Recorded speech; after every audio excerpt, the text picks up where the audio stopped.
Nous te bénissons, notre Père et notre Dieu. Nous te rendons gloire, nous te rendons grâce. Merci pour l'occasion que tu nous donnes de pouvoir écouter ta parole. Nous te prions, toi qui es Dieu, le Dieu fidèle, le Dieu vivant, étends ta puissante main et bénis la prédication de ta parole. En tes mains, je voudrais me recommander, s'il te plaît, que je sois ce matin un instrument malléable pour que ce que tu veux atteindre comme objectif puisse être atteint. Bénis le déroulement de ce moment, bénis l'écoute de ta parole, conduis toutes choses, Père, donne gloire à ton nom, au nom de Jésus. Merci Seigneur. Amen. Viens vous asseoir. Voilà, je bénis le Seigneur qui me fait la grâce de prendre la parole pour partager sa pensée avec vous. J'ai dit infiniment merci au docteur Gobissé, le pasteur principal de l'église du Temple de l'Espérance, pour cette main d'association, et à chacun d'entre vous, un grand merci, que Dieu vous bénisse abondamment. Nous avons deux textes. Le premier se trouve dans le livre de la Genèse, chapitre 3, verset 15, et le second texte nous trouvons dans l'évangile de Matthieu, du verset 1 au verset 16. Mais nous allons juste lire le verset 1, 2, 3, et puis on va surtout lire le verset 16 pour racheter le temps. Matthieu, Genèse 3, verset 15, c'est du verset 1 jusqu'au verset 21.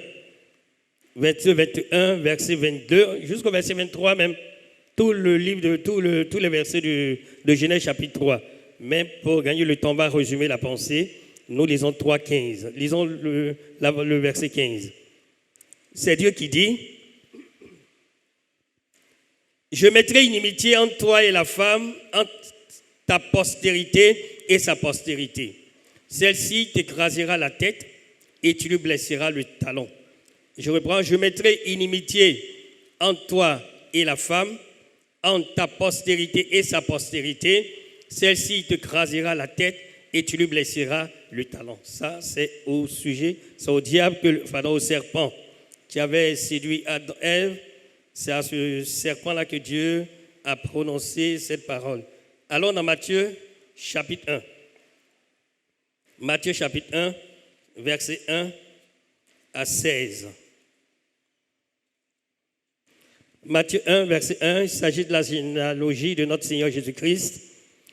Généalogie de Jésus-Christ, fils de David, fils d'Abraham. Abraham engendra Isaac, et Jacques engendra Jacob. Jacob engendra Judas et ses frères. Sautons, venons lire le verset 16. Jacob engendra Joseph, l'époux de Marie, de laquelle est né Jésus, qui est appelé Christ.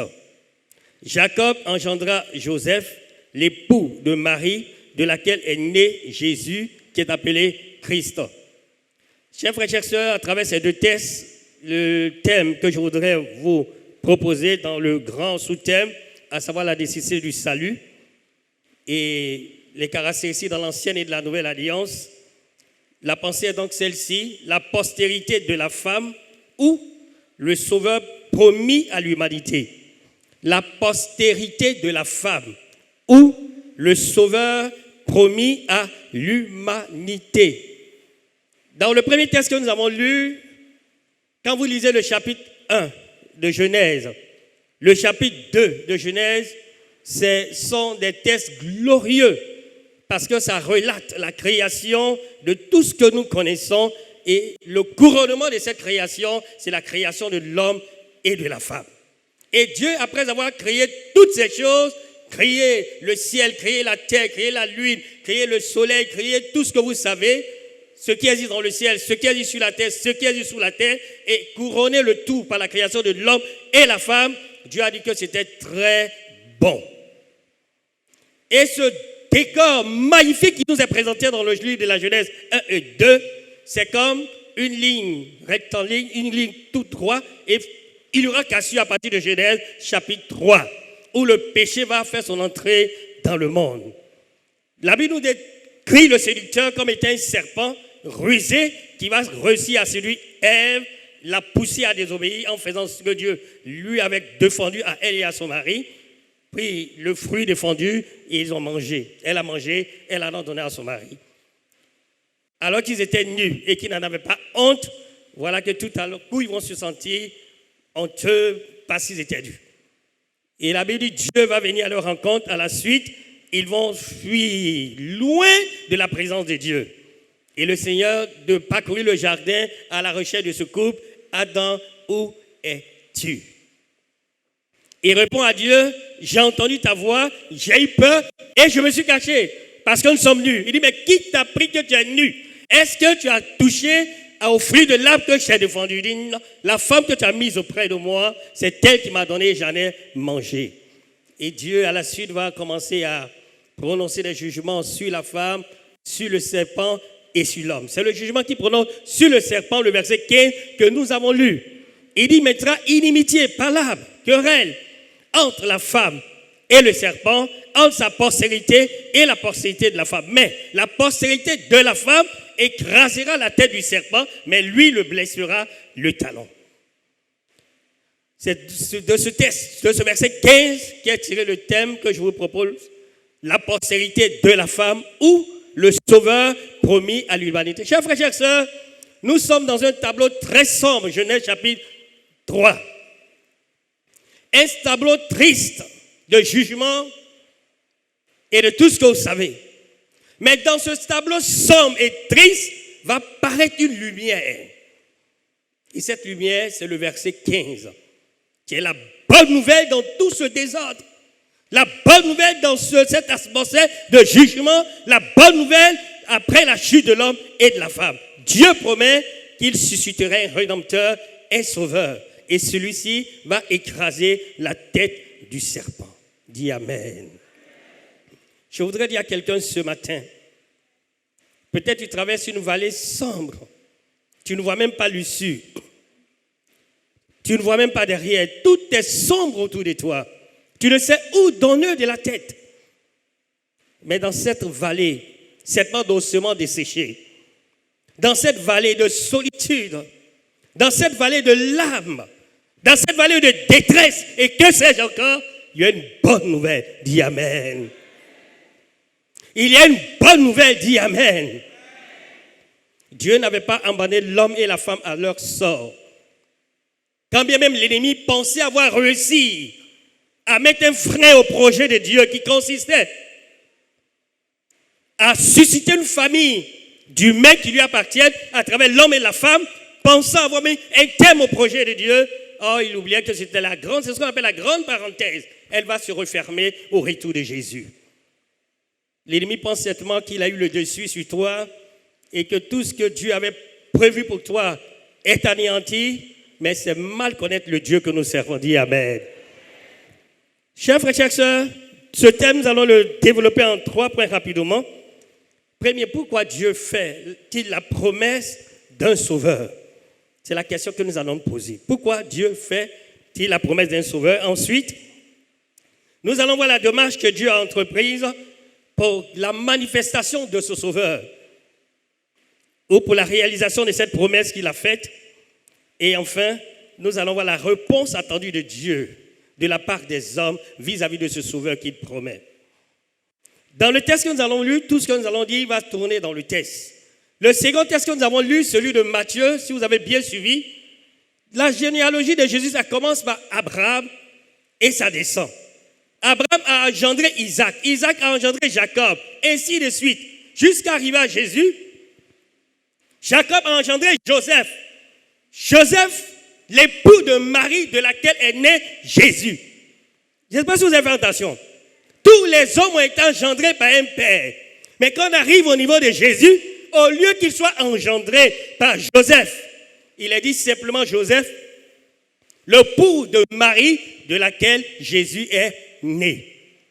On viendra dessus tout à l'heure. J'attire juste votre attention, vous allez comprendre la suite. Chers frères, chères sœurs, pourquoi Dieu fait-il la promesse d'un sauveur à l'humanité, aux hommes et aux femmes que nous sommes? Le but, c'est pour montrer d'abord que Dieu nous aime. Dieu, malgré tout ce que l'homme et la femme l'homme et la femme ont fait, Dieu a démontré son amour. Ensuite, montrer l'importance du salut. Le salut, il est important. Inviter celui ou celle qui n'a pas reçu ce sauveur merveilleux dont parle Dieu à le faire aujourd'hui. Et à nous, à qui Dieu a fait la grâce de recevoir ce sauveur, à bénir le Seigneur. Parce que le prix de notre salut, ne pouvait pas s'acquérir à prix d'argent, à prix d'or, et que sais-je encore. Pourquoi Dieu fait-il donc la promesse d'un sauveur? Lorsque nous lisons le texte, avant la chute de l'homme et de la femme, il n'y avait pas de nécessité ni besoin des saluts. Mais Dieu fait la promesse juste après la chute de l'homme et la femme.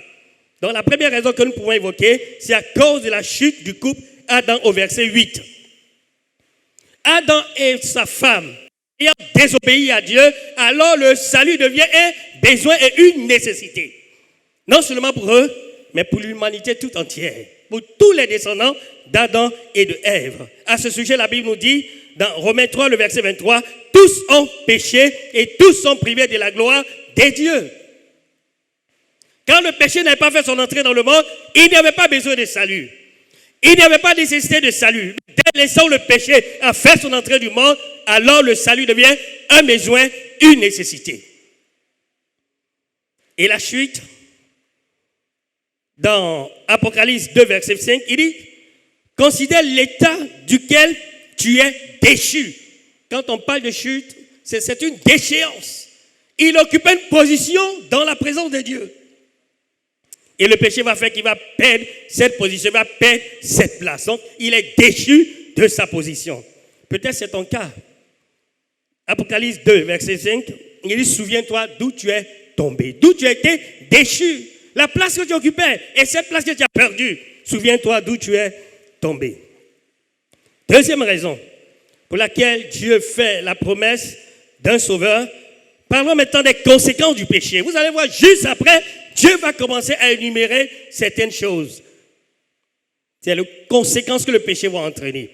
D'abord, Adam et Ève auront honte. Il n'y a personne qui pêche et qui n'a pas honte. Voilà pourquoi on se cache au péché. Celui qui pêche sans se cacher, c'est qu'il y a quelque chose qui ne va pas dans sa tête. Ok.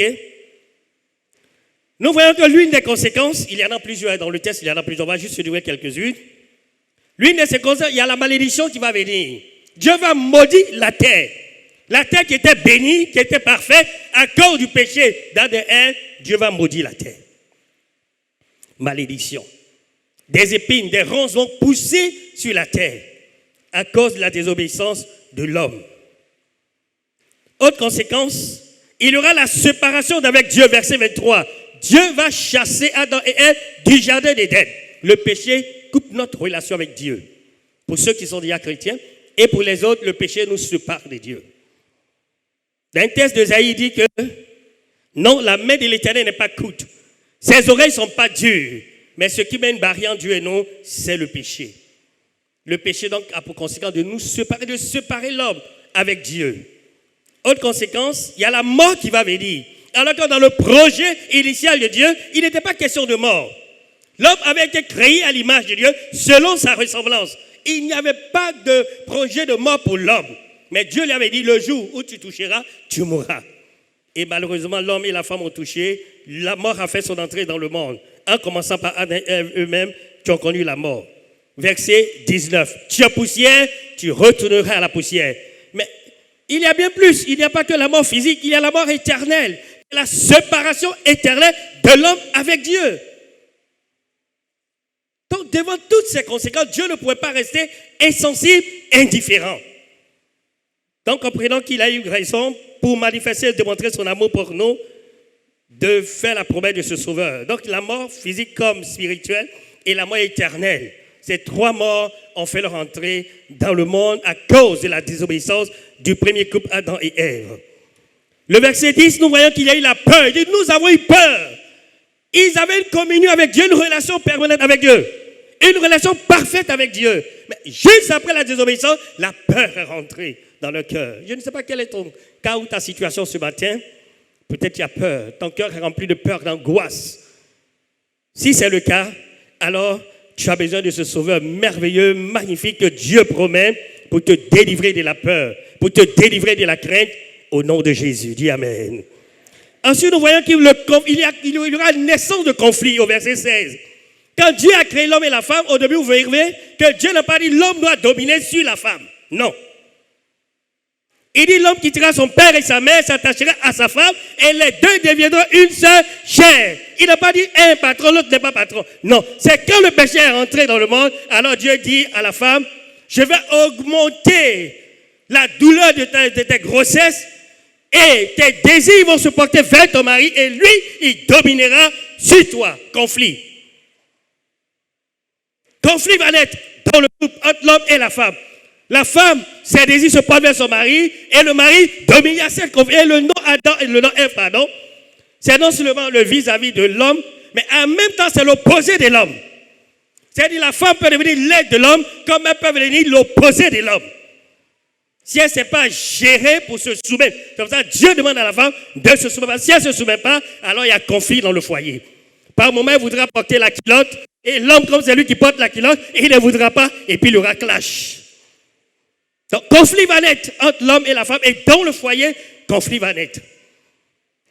Les conséquences sont nombreuses. Permettez que je cite une dernière conséquence. Il y en a plusieurs. Une dernière conséquence. Il y a la souffrance au verset 6, 16, verset 17 et verset 19. Il dit à l'homme, c'est à la sueur de ton front que tu vas manger. Ça veut dire, s'il n'y avait pas le péché, en prêchant, on n'allait pas transpirer. Mais comme le péché est rentré, on transpire même en prêchant. Ah. On transpire. La terre qui devrait produire de la nourriture d'abondance pour l'homme, il dit que la terre va produire des ronces et des épines. Donc l'homme va souffrir pour gagner le pain dont il a besoin. Et la femme aussi, la douleur de ses grossesses. Aujourd'hui, il y a des femmes qui vont donner la vie et puis elles laissent la vie et perdent la vie. Mais tout ça ne faisait pas partie de l'ordre du jour de Dieu. Ça ne fait pas partie du plan de Dieu pour l'humanité, pour l'homme, pour la femme. Mais c'est la désobéissance qui va entraîner tout ça, la souffrance. On m'a raconté l'histoire, je n'étais pas là-bas, mais souvent je suis passé à côté. Tiens, il y a des femmes qui vont accoucher là. De toute façon, elles crient là. Elles crient et puis elles insultent leur mari. Comme ça, on les a forcés à prendre aux œufs. Et puis elles prennent l'engagement. Je ne vais plus jamais faire enfant. Mais quand l'enfant la soeur voit son enfant, elle est contente, elle cherche à faire quoi un autre enfant. C'est ça le mystère de la vie. Mais pendant le travail, de toute façon, elle crie. Elle appelle tous les noms. Oufao. Bon, je ne parle pas de nom de quelqu'un. Ne pas qu'on dise. J'aide quelqu'un de façon particulière. Mais ça chauffe dans les assiettes. Ça chauffe. Toi, quoi, mec, ta vilaine tête là. Excusez-moi. Hein. Voilà, vous n'avez rien entendu. Hein. Seigneur, pardonne-moi. Mais elle va dire des choses étonnantes. Parce qu'elle est en train de souffrir.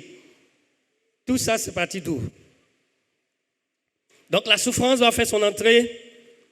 Et tout va commencer à se compliquer. Et dans les temps, dans les derniers que nous sommes, vous voyez que les choses vont de mal en pire. Les choses deviennent de plus en plus difficiles. Et la Bible dit, dans les derniers temps, les temps seront difficiles. Et ces choses, nous sommes en train de les vivre. Plus nous approchons du retour de Jésus, plus les choses vont de plus en plus mal. Les choses deviennent de plus en plus difficiles. Frères, sœurs, devant cette situation sombre, difficile, non seulement de la chute de l'homme et de tout cela entraîné comme conséquence, quelle était l'attitude de Dieu? Qu'est-ce que Dieu a fait? Dieu a-t-il resté indifférent pour dire, bon, je vous ai dit, tu n'as pas fait ça, vous avez fait, je m'en fous, débrouillez-vous. Comme souvent nous les hommes nous faisons, je t'ai parlé, ta maman t'a parlé, tes frères t'ont parlé, tu dis Dieu fais ce que tu veux, alors tu as fait les conséquences, il faut assumer. Non, heureusement que Dieu n'est pas comme nous les hommes. Dieu donc va entreprendre une démarche en vue d'apporter une solution, en vue d'apporter un remède, en vue d'éradiquer ce mal pour que l'homme qui est tombé soit relevé. Dis Amen. Et c'est la promesse qu'il fait dans le verset 15 du chapitre 3. Il dit, serpent, c'est vrai, tu as gagné la bataille, mais tu n'as pas gagné la guerre. Dis Amen.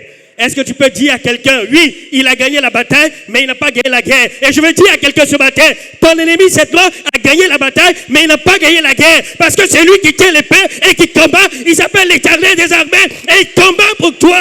C'est lui qui a le dernier mot. Et il a gagné la bataille, mais il n'a pas gagné la guerre.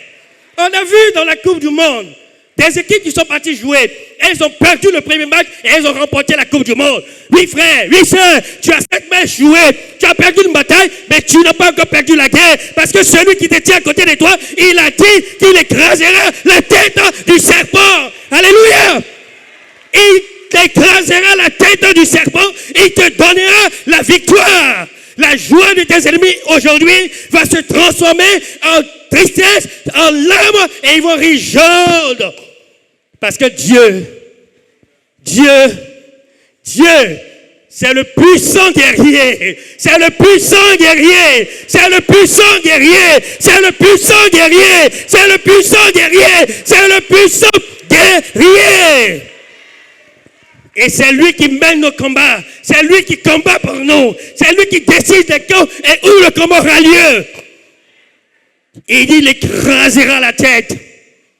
Cette situation présente te fatigue. Bientôt, le Seigneur écrasera la tête de ces problèmes. Écrasera la tête de ces choses.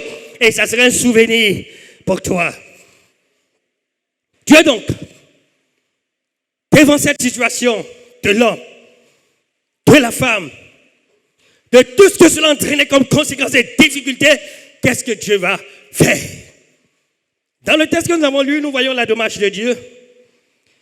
Premièrement, lorsque nous lisons le texte, c'est vrai, on n'a pas lu tout le texte, donc je vous donne ce qui est dans le texte. Dieu va se mettre à la recherche du couple perdu, dans le verset 19, verset 9. Adam, où es-tu? Mais Dieu savait où ils étaient, mais Dieu les appelle quand même. Où es-tu?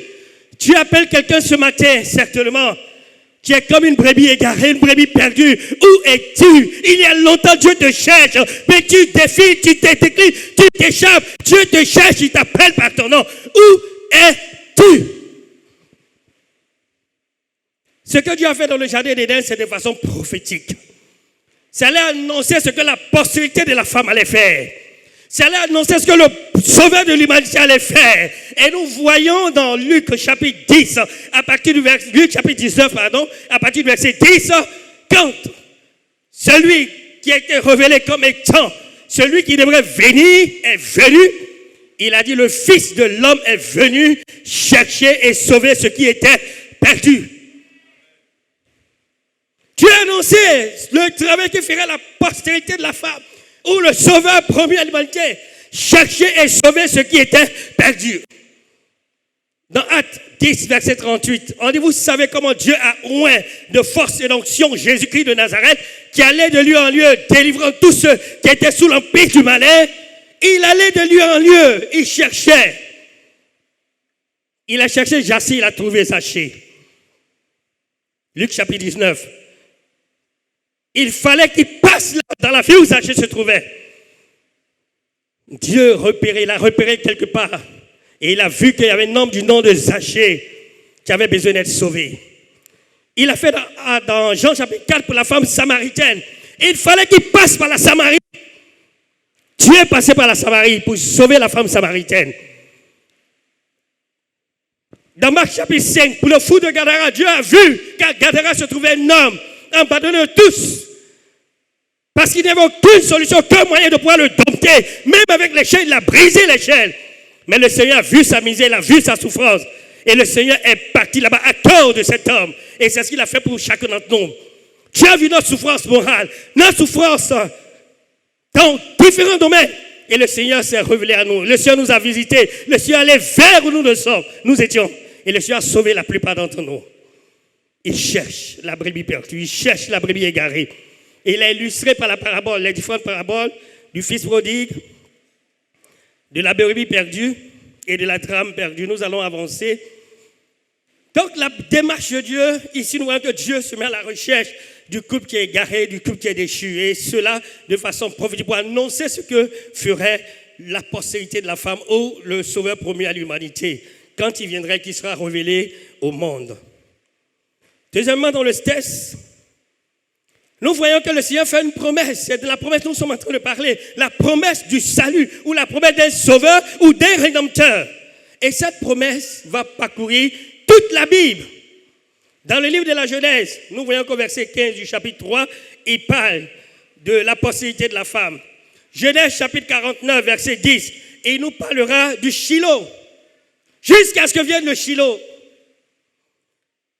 Exode chapitre 12, verset 3, verset 20, il nous parle de l'agneau pascal. Cette promesse qu'il a faite prend forme. Dans chaque livre de la Bible, cette promesse ressort et il annonce celui qui doit venir. Annonce celui qui doit venir. Dans le livre de Lévitique, les différents sacrifices qui étaient faits annonçaient celui qui devrait venir, c'est-à-dire le sauveur de l'humanité. Dans le livre de Nombre chapitre 21, 4 à 9, il nous a parlé du serpent d'airain qui était sur la pêche. Israël a murmuré contre Dieu. Dieu envoie des serpents pour piquer tous ceux qui ont murmuré, qui ont péché en quelques mots. Et ils se sont tournés vers Moïse pour plaider. Moïse dit, bon, Dieu dit à Moïse, fais-toi un serpent d'airain et il faut le mettre sur une pêche. Tous ceux qui regarderont à la pêche auront la vie sauve. Et Jésus va dire dans Jean chapitre 3 verset 14, de même que Moïse a dressé le serpent dans le désert, il faut de même que le Fils de l'homme soit dressé, afin que quiconque croit en lui ne périsse pas mais qu'il soit sauvé. Donc, cette promesse au sauveur de l'humanité parcourt toute la Bible. Quand nous arrivons au prophète, on nous parle du Messie. Ésaïe et tous les autres prophètes, chacun annonçait ce sauveur de l'humanité qui devrait venir. Ésaïe 61, verset 3, il nous dit, l'Esprit du Seigneur est souvent parce qu'il m'a oint. Le même passage que Jésus va lire dans Luc chapitre 4, à partir du verset 18. Et enfin, lorsque nous arrivons dans les évangiles, ce fils de la postérité de la femme, ce sauveur de l'humanité va être enfin révélé. Et c'est dans le texte de Matthieu 1, verset 16 que nous avons lu qu'il est enfin révélé pour que nous sachions qui il est. Alors que tous les hommes, vous et moi, nous avons été engendrés par un homme, quand nous arrivons sur la personne de Jésus, on dit Jésus. Jacob engendra Joseph. Joseph, l'époux de Marie, de laquelle est né Jésus. Or, la postérité de la femme, c'est la semence de la femme. Ésaïe l'avait dit, la jeune fille sera enceinte. Elle enfantera un fils et on lui donnera le nom de Emmanuel. Ce qui veut dire Dieu avec nous. Et à travers le texte que nous avons lu, le Emmanuel que l'humanité attendait, le Emmanuel que Dieu a promis dans Genèse chapitre 5 verset 15, ce Emmanuel n'est rien d'autre que la personne de Jésus-Christ de Nazareth. Parce qu'on lisait par la suite, on dit Jésus qui est appelé Christ. Oh, Christ, ce n'est pas un nom, mais c'est un titre. Ça veut dire où est celui qui est choisi. La postérité de la femme donc, qui parcourt toute la Bible, comme une promesse, devront se réaliser, s'est réalisé et s'est accompli pleinement dans la personne de Jésus-Christ de Nazareth. Dis Amen. Si tu as choisi Jésus, tu es dans le véritable. Tu as choisi Jésus, tu es dans le véritable. Jésus est donc celui qui avait été promis. Lorsque nous lisons Luc chapitre 2, 29 à 30, le prophète, après avoir reçu Jésus, il a dit, tu peux laisser aller ton serviteur, car mes yeux ont vu ton salut. Le salut qui avait été promis depuis, mes yeux l'ont vu et il l'a touché. Et lorsque nous lisons Luc 1, 69 à 71, il est dit à ce sujet, Dieu nous a suscité un puissant sauveur qui nous délivre de la main de nos ennemis. Chers frères et chères sœurs, Dieu donc dans sa démarche va promettre un sauveur. Et ce sauveur-là, pour qu'il naisse, tout au long de la Bible, Dieu va préparer la venue de ce sauveur en choisissant des hommes. Il a choisi Abraham, il a choisi David. Et de David, il a choisi la famille de David pour que de David descende un roi. Et de David, on voit la généalogie jusqu'à ce qu'il choisisse Joseph, l'époux de Marie. Et de Marie est né enfin le sauveur de l'humanité. Devant donc ce chaos qui a entraîné le péché de l'homme, la deuxième attitude de Dieu va consister à faire une promesse, à poser des actes prophétiques qui devraient s'accomplir au temps marqué par Dieu lui-même. Et au temps marqué par Dieu, cette promesse s'est accomplie et s'est réalisée pleinement dans la personne de Jésus-Christ de Nazareth. Le troisième acte qu'il va poser, c'est sur ça que nous allons terminer puis faire un appel. Dieu, après avoir prononcé tous ces jugements au verset 21, la Bible nous dit qu'il va revêtir, parce que Adam et Ève étaient nus. Et pour cacher leur nudité, ils vont faire des habits de figues. Ils vont prendre des feuilles de figues pour faire, je voulais ce qu'on appelle les choussous là, pour cacher un peu leur nudité. Mais Dieu va faire des vêtements qui va les revêtir. Et l'acte que Dieu a posé était un acte aussi prophétique qui annonçait ce que le sauveur de l'humanité devrait faire. Son sacrifice expiatoire qui devrait couvrir. La Bible dit pas, sans effusion de sang, il n'y a pas de pardon. Pour que ces animaux, pour que ces peaux d'animaux servent de vêtements, il a fallu certainement qu'ils soient tués. Leur sang a coulé. Sans effusion de sang, il n'y a pas de pardon. Il fallait que le sang verse. Et son sauveur de l'humanité devrait verser son sang. Et c'est ce que Jésus a fait. Lorsque nous lisons Jean 19, verset 30, où il devrait s'offrir en sacrifice pour le péché de l'humanité, de toi et de moi, quand il a fini son sacrifice, il a dit tout est accompli. Tout ce qui a été dit jusqu'à ce qu'il arrive là, tout est accompli. Il était venu pour mourir, il est né pour mourir, il est venu pour s'offrir, afin que par son sacrifice, ceux qui croient soient justifiés. Le vêtement qui est porté, c'est l'acte de justification. Chers frères et chères sœurs, voici un peu Dieu dans son amour, dans sa miséricorde, ce qu'il a fait quand l'homme a failli. Il n'a pas laissé l'homme à son sort, mais Dieu a cherché l'homme. Dieu a fait une promesse à l'homme. Et Dieu va permettre à ce que cette promesse s'accomplisse par la venue de son Fils. Et le dernier acte qui a été posé, qui a consisté à couvrir ADM de vêtements, c'est l'acte sacrificiel de Jésus. À partir de cet acte, tous ceux qui croient sont justifiés par la foi. Et c'est comme ça que Dieu va justifier tous ceux et toutes celles qui croient. Frères et sœurs, la réponse que Dieu attend maintenant de la part des hommes, après cette démarche qu'il a faite, à savoir donner son Fils. Jean 3,16 dit, Dieu a tant aimé le monde qu'il a donné son Fils unique, afin que quiconque croit en lui ne périsse point, mais qu'il ait la vie éternelle. Dieu a fait sa part. Quelle est la réponse que Dieu attend? La réponse que Dieu attend des hommes, la réponse que Dieu attend des femmes, c'est le message de Jean-Baptiste, le message de Jésus, le message de l'Église de tous les temps. Repentez-vous. Comme le Fils prédit, prends conscience que tu es sur une mauvaise voie et arrête-toi, reviens à Dieu. Dieu veut ce matin que tu reviennes à lui. Si dans cette salle, il y a quelqu'un qui n'a pas encore fait la paix avec Dieu, s'il te plaît, par les compassions de notre Seigneur, ne sors pas de ce lieu sans avoir fait la paix avec Dieu. Les conséquences du péché sont graves, sont terribles. Mais Jésus a porté ses conséquences en mourant. C'est toi, c'est moi, c'est chacun d'entre nous qui devrons mourir pour nos péchés. Mais Jésus, parce que Dieu t'aime, parce que Dieu m'aime. La Bible dit dans Romains 5, le verset 8, Dieu prouve son amour envers nous, parce que lorsque nous étions encore pécheurs, Christ est mort pour nous. La preuve de l'amour de Dieu pour toi, il a donné son Fils à ta place. Et il voudrait ce matin que tu le reçoives, que tu fasses la paix avec lui en le recevant. Ta religion ne peut pas te sauver. Tes bonnes œuvres ne peuvent pas te sauver. Rien ne peut te sauver. L'Église même ne peut pas te sauver. Il y a un seul nom qui peut sauver. Et c'est le nom de Jésus-Christ de Nazareth. Il dit lui-même dans Jean 14, à partir du verset 6, il est le chemin, il est la vérité et il est la vie. Et dans Acte 4, verset 12, la Bible dit, dans le ciel et sur la terre, il n'a été donné aucun autre nom par lequel nous devrons être sauvés. Frères et sœurs, je ne sais pas qui tu es, je ne veux même pas savoir qui tu es, mais j'ai une bonne nouvelle à t'annoncer. Et cette bonne nouvelle, c'est que Dieu t'aime et Dieu veut te sauver ce matin même. Dans l'Ancienne Alliance, il y avait une femme, une prostituée qu'on appelle Rahab. Son travail, son métier, sa profession était la prostitution. Mais Dieu a eu compassion de cette femme. Lorsqu'elle s'est tournée vers lui, elle a été sauvée. Et elle fait partie de la généalogie de Jésus. Il y a un homme dans la Bible qu'on appelle Paul, qui était un persécuteur de l'Église. Il a même participé à la mort d'Étienne. Mais Dieu a tourné ses regards vers cet homme. Dieu s'est révélé à lui. Et Paul a été sauvé. Et c'est ce même Paul qui a écrit dans 2 Corinthiens 5, verset 17. Si quelqu'un est en Jésus, il est une nouvelle création, les choses anciennes sont passées, toutes choses sont devenues nouvelles. Ce matin, le Seigneur tend sa main à quelqu'un.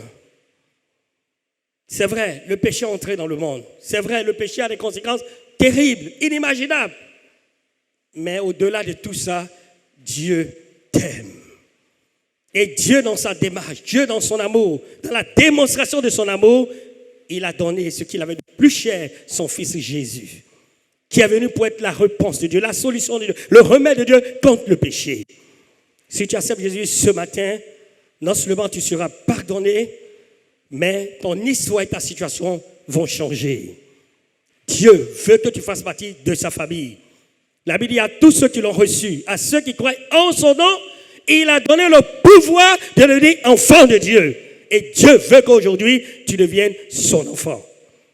Et comme Jésus l'a dit à Zachée, aujourd'hui, le Seigneur veut que le salut entre dans ta maison, dans ta famille, dans ton foyer. Ne sors pas de ce lieu sans avoir reçu le Seigneur, sans avoir fait la paix avec le Seigneur. Jésus est la postérité de la femme. Jésus est le sauveur promis à l'humanité. Il n'y a pas quelqu'un d'autre. Les Juifs attendent, mais le sauveur est déjà né. Il est mort, il est ressuscité et il est allé au ciel. Il est assis à la droite de Dieu le Père et il se prépare pour venir bientôt chercher son église. Veux-tu faire partie de cette église? Alors reçois-le ce matin comme ton Seigneur et ton Sauveur. Pour nous autres, pour ceux qui l'ont déjà accepté, chers frères et chères sœurs, c'est l'occasion pour toi de dire merci au Seigneur. Parce qu'il n'était pas venu, tu aurais toi-même payé le prix de ton salut. C'est impossible de payer le prix de notre salut. Parce que notre âme est chère, notre âme a du prix. Ni l'or, la Bible n'a pas été rachetée par l'or et par les pierres précieuses. Toutes les pierres précieuses de la terre ne peuvent racheter une seule âme. Dieu a pris sur lui la responsabilité de payer le prix du salut de ton âme. Rentre en toi-même et remercie le Seigneur afin de faire de toi un adorateur du Dieu vivant et vrai. Ensemble, nous allons prier le Seigneur. Alléluia. Chacun va entrer en lui-même. Miséricorde insondable, groupe musical, miséricorde insondable, groupe vocal, on va chanter sur la première strophe. Miséricorde insondable, Dieu peut-il. Nous prions le Seigneur s'il vous plaît, et pour toi qui n'as pas besoin de te repentir ce matin, dis merci au Seigneur. Parce que tu ne comprends pas. Miséricorde insondable, Dieu peut-il tout pardonner, absoudre un si grand coupable et mes péchés oubliés? Miséricorde, miséricorde insondable, Dieu peut-il tout pardonner,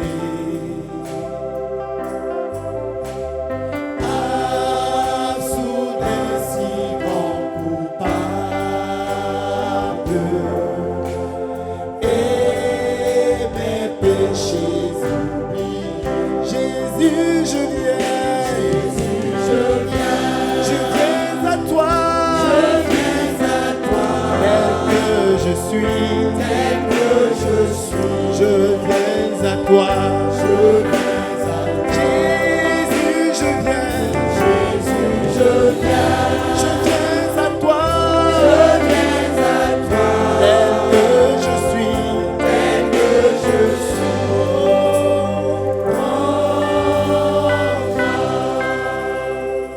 Voilà, bien-aimés, de même que Adam et Ève jouissaient d'une communion parfaite avec Dieu, et malheureusement la transgression a coupé cette communion avec le Seigneur, je ne sais pas quel est ton état ce matin. Si tu sondes, rentres au-dedans de toi, mais que tu réalises que ta communion avec Dieu est coupée, parce que c'est le temps pour toi ce matin de te réconcilier de nouveau avec le Seigneur, de permettre à Dieu de restaurer de nouveau ta communion avec lui. Et vous voyez, lorsque notre communion est coupée avec le Seigneur, tout ce qui arrive, la peur, la crainte, et que sais-je encore. Mais ce matin, le Seigneur voudrait de nouveau restaurer cette communion perdue avec lui. Est-ce qu'il y a des hommes, des femmes et des frères qui sentent effectivement qu'avec Dieu, ce n'est plus ça? Et il veut repartir de nouveau, il veut repartir de plus belle. Est-ce qu'ils sont prêts ce matin à saisir la pêche que Dieu leur tend? Oui, tu es tombé. Oui, tu as fait ci. Oui, tu as fait ça. Mais le Dieu qui t'a sauvé ou qui t'a appelé continue de t'aimer. Il ne veut pas que tu restes dans cette situation, dans cette position. Il veut t'en relever. Il veut te rétablir. Il veut te repositionner. Est-ce que tu es prêt ce matin à être repositionné? Si oui, lève-toi de ta place. Nous allons prier. Adam a quitté sa place. Il n'était plus à sa place. Toi aussi, tu as certainement quitté ta place, tu n'es plus à ta place. Mais Dieu veut ce matin te repositionner. Alors, lève-toi de ta place, s'il vous plaît. Lève-toi de ta place, nous allons prier pour que Dieu te repositionne. Je m'adresse aux chrétiens d'abord. Aux croyants d'abord. Quand Dieu a dit ce que j'ai contre toi, c'est que tu as abandonné ton premier amour, il s'adressait à l'église. Il ne s'adresse pas d'abord aux païens. Quand Dieu a dit je me tiens à la porte, je frappe. Si quelqu'un ouvre, j'entrerai, je souperai avec lui. Il s'adressait à l'église, il s'adressait aux païens. Il y a certains dans leur vie, Dieu n'est plus dans leur vie. Ils ont mis Dieu dehors. Dieu ne fait plus partie de leur priorité. Dieu est dehors. Mais ce matin, Dieu veut te rétablir. Il veut que tu reprennes la position que tu occupais avant. Il a dit à une église, tu courais bien, mais qui t'a arrêté? Qui t'empêche d'obéir à la vérité? Cette influence ne vient pas de Dieu. Tu as été arrêté dans ta course et tu le reconnais. Pour repartir, le Seigneur veut te donner encore la force ce matin. Alors, s'il y en a des personnes en bas, levez-vous. Certains sont déjà levés en haut. Nous allons prier pour vous, pour que le Seigneur restaure votre communion avec lui, votre relation avec lui, vous donne l'énergie et la force nécessaire pour que vous repartiez de plus belle. Pasteur Yeo va venir prier pour ces bien-aimés qui sont tenus debout. Il va les recommander à la grâce du Seigneur. Que le Seigneur renouvelle, restaure les différentes communions avec lui.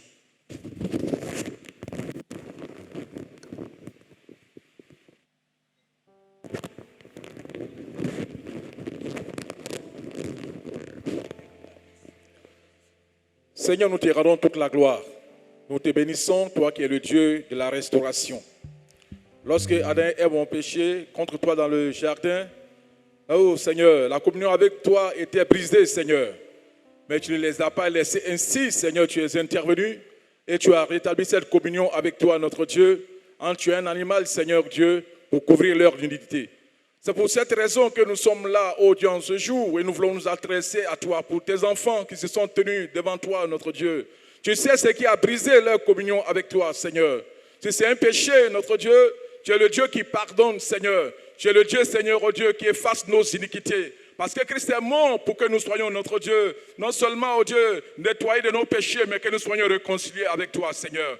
Seigneur, nous te les confions, ô Éternel des armées. Là où, oh Dieu, le péché a pris, oh Dieu, le dessus, interviens par ton esprit, Seigneur, pour apporter le pardon. Là où ils sont tombés, notre Dieu, Seigneur, d'aide les relever, notre Dieu. Là où la communion avec toi a été brisée, Seigneur, d'aide la restaurer, Seigneur, par ton esprit, notre Dieu. Afin que ce qui les tenait captifs, oh Dieu, Seigneur, et qui les empêchait d'aller de l'enfant avec toi, notre Dieu, que cela soit restauré totalement, notre Dieu, Seigneur. Donne-leur la force de t'aimer davantage, notre Dieu, d'aimer ta présence, oh Dieu, d'aimer ta parole, oh Dieu, d'aimer, oh Dieu, la communion, Seigneur, avec toi, par la prière, Seigneur. Interviens par ton Esprit Saint, Seigneur. Là où l'ennemi les avait acculés, oh Dieu, là où l'ennemi les accusait, oh Dieu, là où l'ennemi les accusait, oh Dieu, les culpabilisait, Seigneur, de leur apporter, Seigneur, cette conviction en ce matin, notre Dieu, que tu es le Dieu qui pardonne, tu es le Dieu qui efface les iniquités, tu es le Dieu qui fait du bien, notre Dieu, ô Éternel des armées.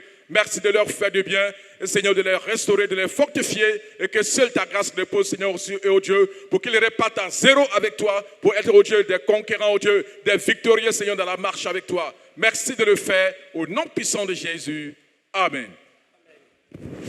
Voilà, merci, asseyez-vous. Nous allons prier pour un deuxième et un dernier sujet. Christ, nous avons vu que le péché a entraîné la malédiction sous plusieurs formes. Et la Bible nous dit de Jésus qu'il a été fait malédiction pour nous, afin que nous puissions jouir des bénédictions promises à Abraham. Et quelqu'un a écrit qu'il y a 7 endroits où le sang de Jésus a coulé, afin de pouvoir conjurer la malédiction. Il a porté une couronne d'épines. Le Seigneur dit c'est la sueur de notre front. Il y avait une malédiction par rapport au travail. Par la couronne d'épines, son sang a coulé pour conjurer cette malédiction. Par ses pieds, ses mains qui ont été percés, le fruit de notre travail, qui devrait être maudit, sont désormais bénis. Etc. Je ne rentrerai pas en détail, certainement qu'on fera une étude dessus. Alors nous allons prier le Seigneur. Prier pour l'église du Seigneur. Il est déjà mort pour que nous ne mourions plus comme meurent les pécheurs, que nous n'allions plus en enfer, que nous ne soyons plus séparés éternellement de Dieu. Il a été fait malédiction pour que nous puissions jouir de la bénédiction promise à Abraham. Alors nous allons prier le Seigneur que cette bénédiction qui découle de l'œuvre de Jésus soit le partage de son peuple et de façon abondante. Je vais appeler ici l'ancien Guigui qui va venir prier pour le peuple de Dieu. Afin que l'œuvre que Christ accomplit, qui doit nous procurer la vie et la vie en abondante et conjurer toute forme de malédiction, soit effective et de façon manifeste dans la vie des uns et des autres.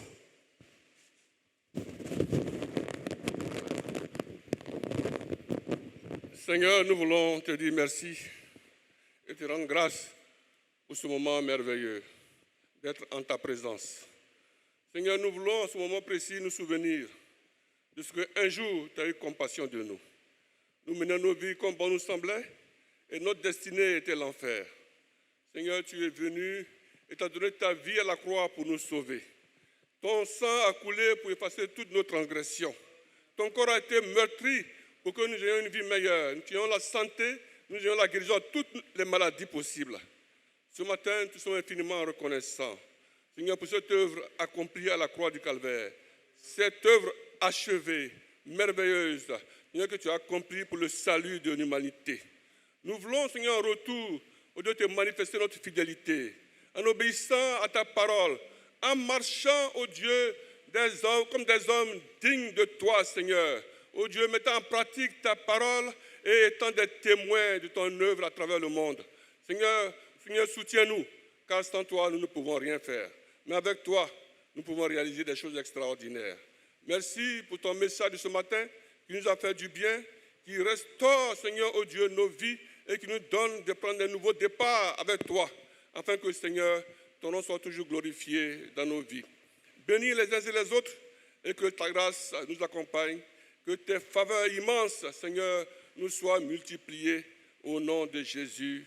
Amen. Voilà, nous terminons maintenant. Est-ce qu'il y a quelqu'un qui n'a pas encore fait la paix avec Dieu? Parce que nous ne pouvons pas annoncer l'évangile sans donner l'occasion à quelqu'un de faire la paix avec le Seigneur. S'il y a quelqu'un qui n'a pas encore fait la paix avec Dieu, qui sait qu'il n'est pas sauvé, c'est l'occasion pour toi de faire la paix avec Dieu en acceptant Jésus comme Seigneur et Sauveur. Y a-t-il quelqu'un? Si oui, alors lève-toi de ta place, nous allons prier pour toi. Nous allons t'accompagner, te permettre d'entrer dans la maison de Dieu. Y a-t-il quelqu'un ce matin, au premier en haut, qui n'a pas encore accepté Jésus comme Seigneur et Sauveur? Si c'est le cas, alors lève-toi de ta place, nous allons prier pour toi. Saisis l'occasion que Dieu te donne de faire la paix avec lui en acceptant son Fils comme ton Seigneur et ton Sauveur. Y a-t-il quelqu'un? Ok. Nous allons donc remercier le Seigneur pour sa parole et je vais demander au docteur de venir le faire. Remercier le Seigneur pour chacun d'entre nous à qui il a fait la grâce de le connaître, de le recevoir, d'être sauvé. Il va remercier le Seigneur pour chacun d'entre nous. Nous avons eu la grâce de connaître le Seigneur. Le Seigneur nous charge de cette mission pour que nous soyons à notre tour témoins de ces choses en permettant d'autres hommes, d'autres femmes de faire aussi la paix avec lui, de passer des ténèbres à la lumière, de la puissance de Satan à celle de Dieu. Docteur.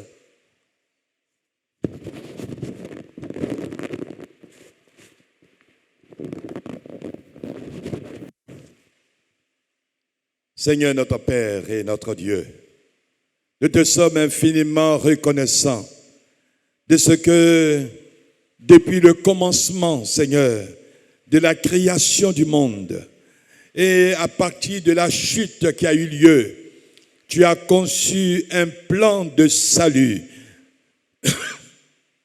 un plan de délivrance, un plan de liberté, un plan de restauration, Seigneur, pour ton peuple, pour ta créature que nous sommes.